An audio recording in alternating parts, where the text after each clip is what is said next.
Hello guys, welcome to my channel e learning online SK में आपका हार्दिक स्वागत है। दोस्तों, आज हम लोग अल्फाबेट अर्थात वर्णमाला के स्वर पाठ का अध्ययन करेंगे, जिससे प्रत्येक परीक्षा में 1 या 2 नंबर के क्वेश्चन जरूर ही पूछे जाते हैं। तो आओ हम लोग जानते हैं कि स्वर कितने प्रकार के होते हैं और कौन कौन स्वर होते हैं। स्वर स्वतंत्र रूप से बोले जाने वाले वर्ण स्वर कहलाते हैं। परंपरागत रूप से इनकी संख्या 13 मानी गई है। उच्चारण की दृष्टि से इनमें केवल 10 ही स्वर हैं। छोटा, बड़ा, छोटी, बड़ी, छोटाऊ, बड़ाऊ, ए, आए, ओ, औ, ये 10 स्वर माने गए। स्वरों का वर्गीकरण। नंबर 1, मात्रा, उच्चारण और काल के आधार पर। तो सबसे पहले होता है ह्रस्व स्वर, जिनके उच्चारण में कम समय, एक मात्रा का समय लगता है, उसे हम ह्रस्व स्वर कहते हैं। इसमें छोटा आ, छोटी ई और छोटा ऊ आते हैं। दीर्घ स्वर किसे कहते हैं? जिनके उच्चारण में स्वर से अधिक समय लगता है, अर्थात 2 मात्रा का समय लगता है, उसे हम दीर्घ स्वर कहते हैं। जैसे बड़ा आ, बड़ी ई, बड़ा ऊ, ए, आए, ओ, औ, अंग। और तीसरा होता है प्लुत स्वर, जिनके उच्चारण में दीर्घ स्वर से भी अधिक समय लगता है।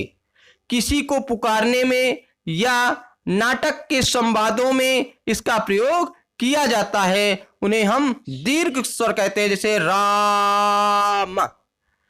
इस प्रकार के स्वर को हम प्लुत स्वर के नाम से जानते हैं। जीभ के प्रयोग के आधार पर अग्र स्वर, जिन स्वरों के उच्चारण में जीभ का अग्रभाग काम करता है, उन्हें हम अग्र स्वर कहते हैं। जिसमें ई, बड़ी, ए, आई। मध्य स्वर, जिन स्वरों के उच्चारण में जीभ का मध्य भाग काम करता है, उन्हें हम मध्य स्वर कहते हैं। जैसे आ। कौन सा? आ।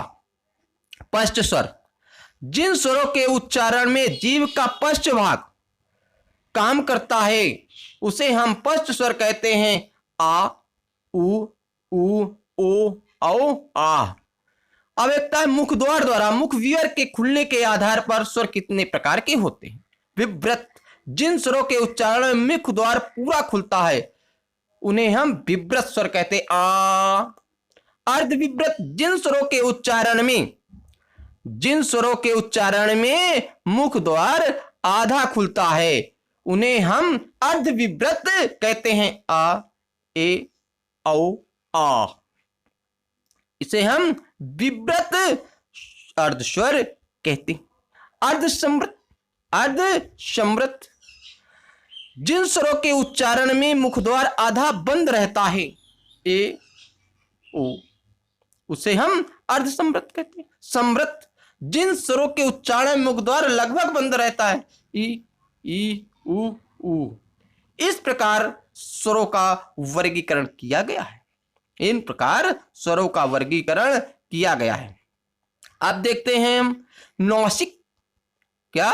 नासिक, जो नासिक से बोले जाते अंग, जो नौक से बोले जाते शब्द, उन्हें अंग, अड़ा, इया, अड़ा, ना, मा। मूर्धन्य क्या होते हैं? ऋषि, यट्टा वर्ग या सा, इन्हें हम मूर्धन्य कहते हैं। दंतमूल वर्त स्वर जिसे कहते हैं रा और ला को, दंत, तावर्ग और सा, इन्हें हम दंत वर्ग। तालु, जो तालु से बोले जाते हैं, ई, चावर्ग या और सा, ये तालु है।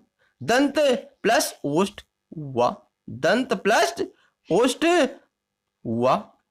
ओष्ठ केवल जो ओष्ठ से बोले जाते हैं, ओंठों से बोले जाते हैं, ऊ और पावर्ग। कंठ प्लस तालु, ए और ऐ। ओष्ठ प्लस कंठ, ओ, औ, आ। कंठ, आ और कावर्ग। इस प्रकार से किस प्रकार से तालु, कंठ, तालु, ओष्ठ, कंठस्थ, इस प्रकार से स्वरों का वर्गीकरण किया गया। ओठों की स्थिति के आधार पर अवृतमुखी जिन स्वरों के उच्चारण में ओठ वृत्तमुखी या गोलाकार नहीं होते उन्हें हम अवृतमुखी कहते हैं। क्या कहते हैं? अवृतमुखी। आ, ई, ए वृत्तमुखी। जिन स्वरों के उच्चारण में ओठ वृत्तमुखी या गोलाकार होते हैं उन्हें हम वृत्तमुखी कहते हैं। ऊ, ओ, आ, इन्हें हम क्या कहते हैं? वृत्तमुखी स्वर कहते हैं। क्या कहते हैं? वृत्तमुखी स्वर कहते हैं। हवा के नाक व मुंह से निकलने के आधार पर निर्नुनासिक मौखिक स्वर जिन स्वरों के उच्चारण में हवा केवल मुंह से निकलती है, आ, ई आदि।